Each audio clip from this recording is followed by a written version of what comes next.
में ढाया गया था तो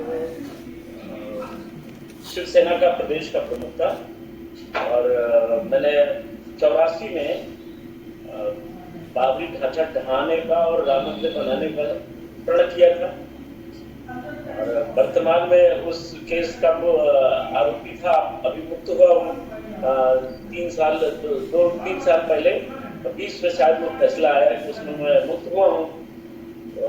इस केस का मैं मुख्य आरोपी रहा। इन परिस्थितियों में संघर्ष का जो दौर था 40 वर्षों में, अब वो 30 जनवरी 1984 में हम लोगों ने सरयू तट पर संकल्प लिया था। अब 30 जनवरी 2024 को ये संकल्प यानी प्रतिज्ञा या प्रण जो कहे वो पूर्ण होगा, तब रामलला के दर्शन करने के लिए जाएंगे। लेकिन इस बीच इन 40 वर्षों में बहुत उतार चढ़ाव देखना पड़ा। आप क्या जानना चाहेंगे? आप में से जो पूछना चाहे मैं बता देता हूँ। आज प्रभु राम जी अपने दिव्य मंदिर पर जो है वो विराजमान होने जा रहे हैं, आपको कैसा, आपके अंदर से आपको कैसा लग रहा है कि जैसे आप अपनी खुशी को अभिव्यक्त कर सकते हैं कि आप बताइए कि आपको कैसा फील हो रहा है? अब ब्रह्म सुख ही अनुभव ही अनुपा, ये परमानंद है, ब्रह्मानंद है, परम सुख है। तो परम सुख की अनुभूति जैसे दृशावंत जिन पाए पीयूषा, जैसे कोई भूखा व्यक्ति अमृत पा जाए तो उसका वर्णन नहीं कर सकता है। सो यही दशा और दिशा और फिर गति मेरी है। कैसे उसको म्यूट कर, ये समझ से बाहर है। बस इतना जानते हैं कि मेरे जीवन का जो चरम लक्ष्य था, परम लक्ष्य था, धर्म लक्ष्य था, कर्म लक्ष्य था, वो पूर्ण हुआ है। तो इस प्रसन्नता के अवसर पर, ये प्रसन्नता मेरे लिए अलौकिक, अद्भुत, अकल्पनीय, अविश्वसनीय, किन शब्दों में व्यक्त करूं? शब्द छोटे हैं, कम हैं, नहीं कह सकता हूं। बस इतना ही मान लीजिए कि जैसे किसी गूंगे व्यक्ति से बहुत अच्छे सुस्वाद भोजन का पूछा जाए कि स्वाद क्या मिला, तो बता नहीं सकता है। बस मेरी स्थिति यही है जी। आप में से जितने भी जन हमारे निकुंज परिवार रस के जुड़े, अगर कोई प्रश्न आपसे करना चाहते हैं तो आप अनम्यूट करके अपना हैंड रेज कर सकते हैं। आप में से अगर कोई प्रश्न इन संतोष जी से करना चाहे तो आप कर सकते हैं। हाँ जी। एक सवाल मैं अभी इस कन्वर्सेशन को थोड़ा सा आगे यहाँ से लेके चलूं। हाँ जी। प्रभु जी, आपने एक टाइम पीरियड बताया, 30 से 40 साल का टाइम पीरियड हमारे पास आराम से है। अभी जो हमारे पास है और लोग हैं इंक्लूडिंग मी कि हमारी एज भी अभी 30-40 साल कंप्लीट नहीं होती। हम इस बात को भूल नहीं सकते हैं, हमें याद रखना हमारे ये बहुत अच्छा बन रहा है। मैं खुद अभी अयोध्या जी में हूँ। 2 साल पहले पूरे नगर को, मतलब आप पहचान नहीं सकते अगर 2 साल पुराना कोई व्यक्ति हो। 1 साल पहले ही, अभी 6 महीने पहले भी देख लीजिए, अयोध्या जी बिल्कुल जैसे सचमुच है ना, वो अवधपुरी प्रभु आवत जानी वही सकल सौभाग्य पाता, सत्य बात है। लेकिन we must not forget what was the cost of it. उसकी कीमत क्या थी वो ना भूलें। उसकी कीमत ये है कि अयोध्या की मिट्टी लाल हुई। उसकी कीमत ये है कि सरयू जी में खून रहा, सरयू जी के पानी में जो है वो लाल हुआ। उस इंसिडेंट के बारे में थोड़ा सा पर्टिकुलर उस दिन के बारे में है ना, जो सबसे इम्पोर्टेंट है हमारा, कि हम उसकी कीमत ना भूलें। देखिए, हम लोग 30 अक्टूबर 1990 को वो दर्द याद है जब गन्ने के खेत में 10,000, लगभग 9 से 10,000 लोगों के साथ अयोध्या के सरयू तट पर जो माझा है, गन्ने का खेत और अमरूद की बाग थी, जिसमें हम लोग बैठे थे। बहुत बड़ा खेत था, उसमें बैठे थे और रात में काले बिच्छू ने ऐसी जगह डंक मारा, मैं दिखा भी नहीं सकता था और पीड़ा व्यक्त नहीं कर सकता था, मना स्थिति क्या रही होगी।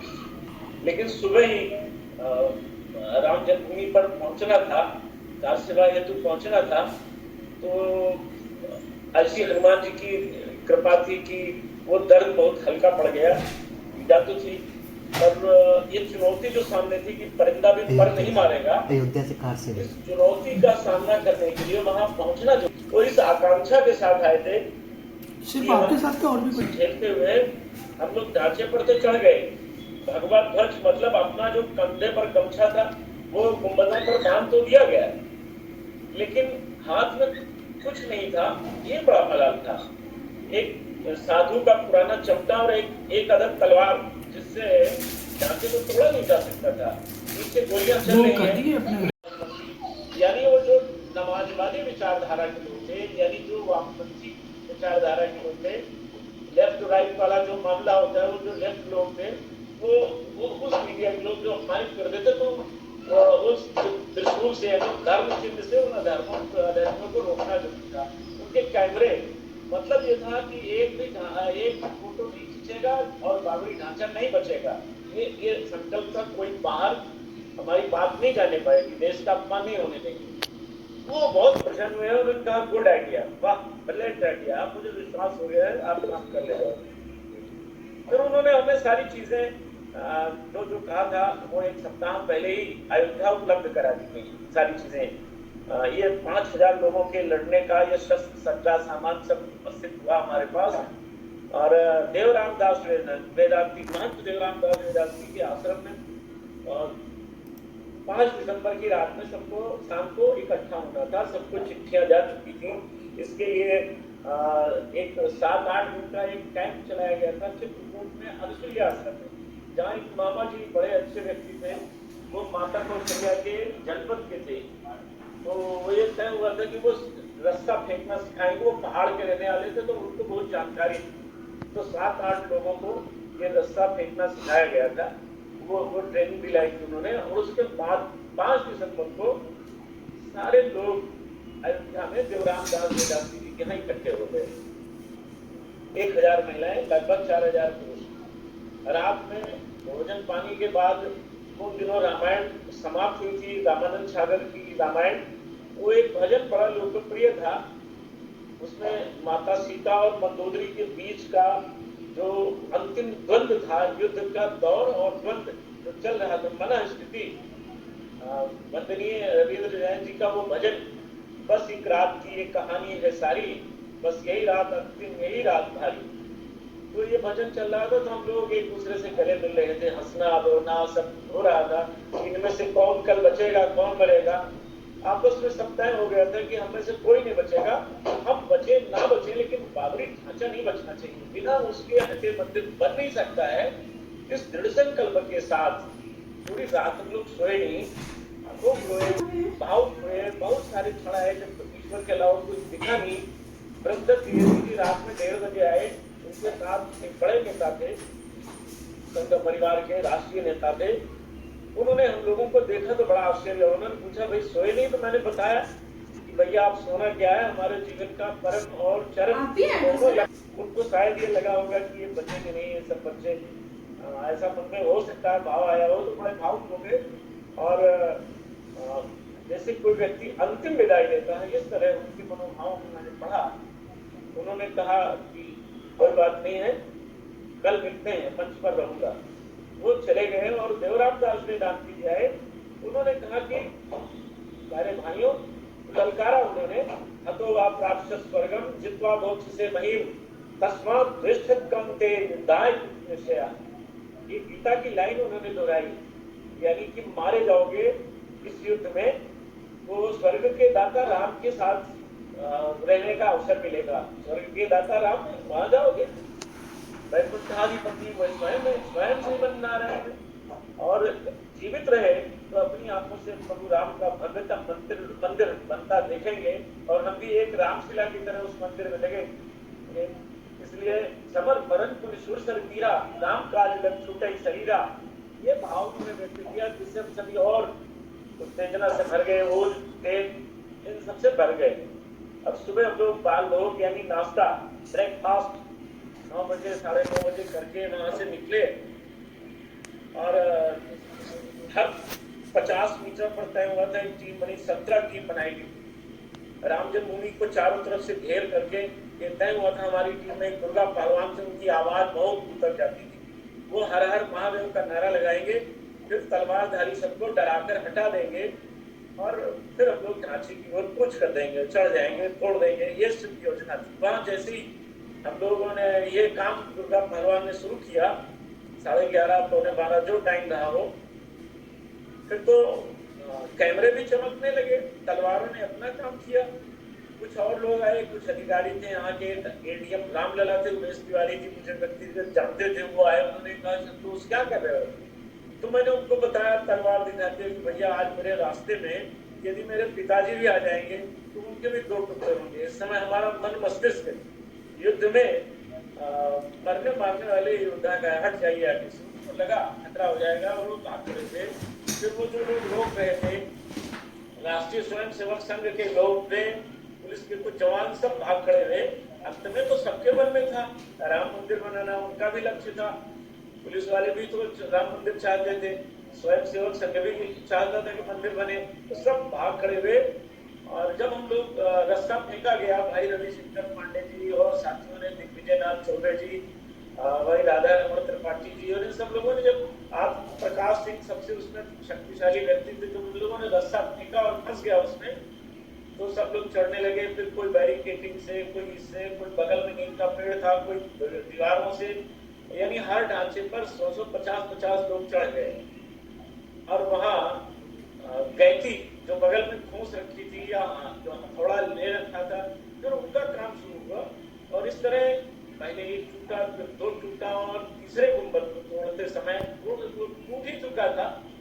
पर हम कालिदासों की भीड़ थी, जिस पेड़ पर बैठे थे उसी को काट रहे थे, इतना तो ज्ञान था नहीं। अगर हम बुद्धिमान होते तो तोड़ भी नहीं सकते थे, बुद्धिमान आदमी तो हर जगह दिमाग लगाता है। अब जब हमारे साथ उनमें से एक सावित्री पाठक थी, वो महिला शाखा का नेतृत्व कर रही थी, वो जोर से चिल्लाई। उनके पास छोटा वाला हेडसेट माइक था, वो चिल्लाई भैया उतर आओ, ढांचा गिरने वाला है। पर मुझे लगा कि जब तक ये एकदम से गिर न जाए, हटना नहीं चाहिए। मेरे साथ का पवन गुप्ता, वो रहने वाला था राजस्थान का, वो ढांचे की पहले जैसे ही कर्व करने लगा वो नीचे गिर गया। उसे देखने में मैं भी नीचे चला गया, और फिर पूरा गुंबद भरभरा कर हम लोगों के ऊपर गिरा, उसका बड़ा टुकड़ा हमारे ऊपर गिरा, और वो जिससे मेरे शरीर की 17 हड्डियां टूटी और मैं तो कोमा में चला गया। फिर उसके बाद क्या हुआ वो तो फिर महीनों भर करने और बताने की स्थिति में नहीं थे। फिर उस तलाशी रही, तो दूर चले गए थे। फिर घर की बड़ी मुकदमे लिखे गए, खूब परेशान किया गया, फर्जी मुकदमे लिखे, बहुत कुछ किया गया, लेकिन अंततः पुलिस हमें पकड़ नहीं सकी और चार्जशीट कर दिया। सीबीआई ने मुझे बड़ा आरोपी मानते हुए, इस केस का सबसे बड़ा आरोपी मानते हुए, मास्टरमाइंड मानते हुए मुझे चार्जशीट कर दिया।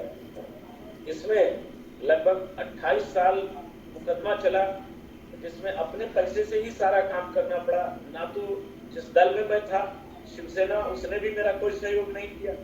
विश्व हिंदू परिषद जिनका आंदोलन था, वो मुझसे चिढ़ गए थे कि इनकी वजह से टूट गया है, उन्होंने भी कोई सहयोग नहीं किया। अंततः वो चाहते नहीं थे कि टूटे, लेकिन उनको अगर वो कुछ नहीं, फिर तो कोई बात ही नहीं होती, कोई सवाल ही नहीं होता। अगर टूटता नहीं तो उस जब हम लोग ढांचे पर चढ़े थे तो केवल 4 चेहरे थे। मुझे बहुत ठीक से याद है, मेरी याददाश्त भगवान की कृपा से बहुत अच्छी है। मुझे ठीक से याद है कि केवल शादी रितंबरा जी और उमा भारती जी ये ललकार रही थी, दागों के रणवीरों बिना तोड़े उतर नहीं। उमा भारती जी ने भी कहा जरा धक्का जोर से दो और तीनों का तीनों तोड़ दो। भाई ब्रह्मदत्त द्विवेदी जी ललकार रहे थे मंच से, शाबाश शेरों। और उसी मंच पर दिल्ली के सांसद बैकुंठ लाल शर्मा जी, जो भारतीय जनता पार्टी के सांसद थे, वो बैठे थे। हाँ, बहुत खुश थे वो। बाद में आरोपी बनाए गए थे, ललकारने में 130 में उनको षड्यंत्र में आरोपी बनाया गया था। वो ललकार रहे थे, शाबाश शेरों, भारत माता के पुत्रों, बिना तुसी तो भारत माता का बेटा है, बिना तोड़े उतरना नहीं, बिना तोड़े उतरना नहीं। और उन्होंने एक बार तो अशोक सिंघल को भी अपमानित किया कि बैठ जाओ, बहुत ड्रामा कर लिया तुमने, मैं देख रहा हूँ दुकान अब बंद हो रही, बंद हो जाने दो। ये सब चला, हम लोग तोड़ने में सफल हुए और खून तो बहा, रक्त तो बहेगा। बिना रक्त दिए तो, बिना बलिदान दिए तो ये सब हो नहीं सकता था। और बड़ी कीमत चुकानी पड़ी, युवावस्था गाँव में लगाई गई, परिवार की तबाही हुई। पर मुझे एक क्षण वो नहीं भूलता है, जिस दिन मैं ढांचे को तोड़ने के लिए जा रहा था घर से, तो मेरी स्वर्गीय बड़ी बहन, जिन्होंने मुझे माँ के रूप में ही कहा जाए तो उन्होंने पाला था, और मेरे पिताजी द्वितीय विश्व युद्ध के सेनानी थे और उसके आधी नौकरी कर पाए थे, तभी उनका कोर्ट मार्शल हो गया था। तो बहुत बहादुर आदमी थे। मैं उनसे जी, तो मैं जब जाने लगा घर से, मैं दुर्गा पहलवान जी और रविशंकर पांडे जी तीनों लोग थे। तो मेरी बड़ी बहन ने कहा कि मुझे पास बुलाया। उन्होंने कहा कि मुंह चुरा कर नहीं जाते, युद्ध में जाने वाले मुंह छिपा कर नहीं जाया करते, बहादुर से जाओ, मुझे कोई दुख नहीं होगा कि मेरा भाई शहीद हो गया। मैंने उनके चरणों में माथा रखा और मैंने कहा कि आप मेरी बहन ही नहीं, मेरी माँ ही है, मेरी गार्जियन है, मेरी गुरु है, आपका आशीर्वाद लेके जा रहा हूँ। बोले भैया बिना तोड़े मत लौटना। बहुत लोगों ने अपनी जान गंवाई, बहुत माओ के बहनों के परिवार सुने हुए हैं, उनकी गोद सुनी है, बिना तोड़े मत लौटना। मेरे पिताजी ने नहीं कहा चाह बेटा बिना तोड़े मत लौटना। ये क्षण मेरे लिए बहुत, मेरे दिल में उसने ज्वाला भर दी। और फिर हम तीनों लोग गए, तो मेरे साथ जो रविशंकर जी थे उन्होंने कहा कि क्या सच में आप शहीद हो जाएंगे क्या? तो मैंने उनको बताया कि मेरी आयु बहुत लंबी है, लेकिन मृत्यु तो ईश्वर के कार्य में हो तो मेरे लिए सौभाग्य का विषय है। अगर वही मेरा मरना लिखा है तो जैसे लाखों लोग मारे गए हैं, एक मेरा भी सही, मैं उसके लिए तैयार होकर चल रहा हूँ। अब तो मुझे घर से भी इजाजत मिल गई है और मैं बहुत बेहद भावुक मन से, अब मैं बताने की स्थिति में आपको नहीं हूँ। बहुत वेदना वाला क्षण था। परिवार से ऐसी किरण जगा दी गई हो कि बिना तोड़े मत लौटना, तो जिम्मेदारी भी ये मिल गई थी और ये सब काम किया गया। आज अगर 6 दिसंबर न होता तो आज 22 जनवरी को नहीं हो सकता है। हम इस आपके माध्यम से सबसे निवेदन करते हैं जो लोग 22 जनवरी को नहीं आ सकते हैं, वो 20 जनवरी को हम लोग अपनी प्रतिज्ञा के अनुसार पैदल चल कर जाएंगे रामलला के दर्शन के लिए। तो आप सभी आए और हमारे साथ, हमारे घर से मैं 11 बजे यहाँ से नंगे पांव पैदल चलूंगा, आप लोग भी आइए।